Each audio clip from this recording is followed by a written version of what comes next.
বাংলাদেশের ঢাকাতে কবি প্রণাম পরিচালনায় শিলিগুড়ির স্কুল শিক্ষক। বিশ্বকবির জন্মদিন পালিত হল বাংলাদেশের ঢাকা জেলার কেরানীগঞ্জ থানার অন্তর্গত আতাসুর গ্রামে। পরিচালনায় ছিলেন শিলিগুড়ির দক্ষিণ শান্তিনগর প্রাথমিক বিদ্যালয়ের প্রধান শিক্ষক চিত্তরঞ্জন সরকার। সেখানে উপস্থিত ছিলেন শিক্ষক মিঠুন সরকার, ছাত্রছাত্রী, অভিভাবক ও একাধিক গুণীজন মিলিয়ে প্রায় শতাধিক মানুষ। অনুষ্ঠানে সভাপতিত্ব করেন ওই এলাকার প্রবীণ নাগরিক সুনীল করাতি। রবি ঠাকুরের প্রতিকৃতিতে মাল্যদান, নাচ, গান, বক্তৃতা ও কবিতা আবৃত্তির মধ্য দিয়ে পালিত হয় সেই অনুষ্ঠান। প্রবীণ নাগরিক অতুল করাতি স্বকণ্ঠে কবিতা আবৃত্তি করেন। তিথি সরকার ও ঐশী সরকার রবীন্দ্র নৃত্য পরিবেশন করে। এলাকার মাঝবয়সী মহিলারাও মিউজিকের তালে তালে বিভিন্ন ধরনের সৃজন কাজ প্রদর্শন করেন। শিক্ষক চিত্তরঞ্জন সরকার রবীন্দ্রনাথ ঠাকুরের শিক্ষা জীবন ও সমাজে তাঁর প্রভাব এবং নোবেল পুরস্কার সম্বন্ধে আলোচনা করেন। রবীন্দ্র ভাবধারায় সবাই স্নাত হোক এই কামনা করেন। রবীন্দ্রনাথ ঠাকুর বহে মাঘ মাসে শীতের বাতাস স্বচ্ছ সলিলা বরুণা, পুরী হতে দূরগ্রামে নির্জনে শিলাময় ঘাট চম্পক বন, স্নানে চলেছেন শত সখী শুনে কাশীর মহিষী করুণা। ওলো তোরা আয়, ওই দেখা যায় কুটির কাহার দূরে, ওই ঘরে তোরা লাগাবি অনল, তপ্ত করিব করপদতল।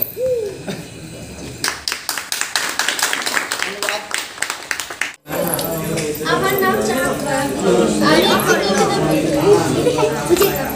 কবিতাটির নাম সাদা মেঘের খেলা। সাদা মেঘের খেলায় দেশে বসন্ত আসে, নীল সাদা জামা গায়ে লুকোচুরি খেলা খেলে মেঘ বদলার বৃষ্টি ছায়।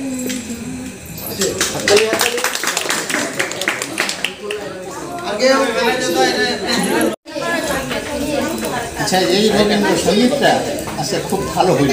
হ্যাঁ, এই কথাটা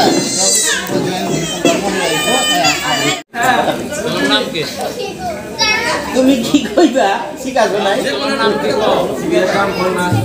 তোর নাম কি? এটা কো তোর নাম কি? সারাদিন আমি যেন ভালো হয়ে চলি, আদেশ করেন যা আমার গুরু জানে, আমি যেন সেই কাজ করি ভালো মনে।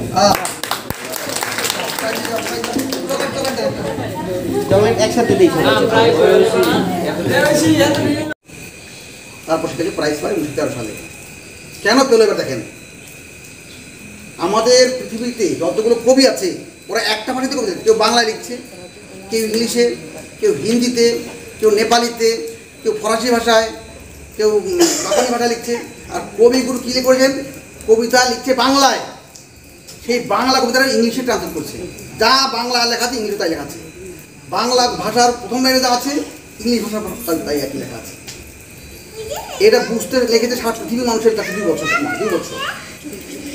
তারপর সাহিত্যে প্রাইজ পায় আমাদের নোবেল পুরস্কার। ব্যাপারটা সহজ না, কিন্তু পৃথিবীর ইতিহাসে নাই, এরকম পৃথিবীর ইতিহাসে নাই। একটাই কথা, মানুষ কবিতা লেখে নিজের মাতৃভাষা লেখে, তাই কিনা বেশ, বা ইংলিশে লিখলো বা বাংলা লিখলো বা হিন্দিতে যেটা পারে সেটা লেখে।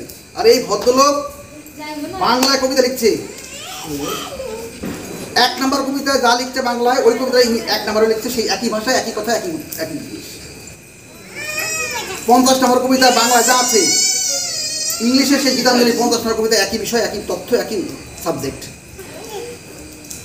এইটা দেখে বিশ্ববাসী সাহিত্যে যারা রয়েছেন তারা অবাক হয়ে গেছে। How it can possible, how can it be possible, কী করে সম্ভব এটা? এইটা বুঝতে তো সময় লেগেছে 2 বছর। যে ভদ্রলোক 1 থেকে ক্লাস 8 পর্যন্ত পড়া গেছে স্কুলে, 8 পর্যন্ত ক্লাস করতে পারবে।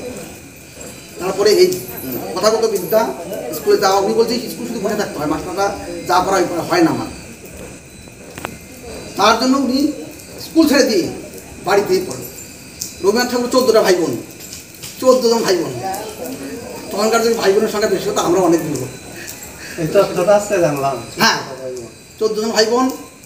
তো রবীন্দ্রনাথের বউয়ের নাম হচ্ছে মৃণালিনী দেবী, মৃণালিনী দেবী, মৃণালিনী দেবী ওনার বউয়ের নাম।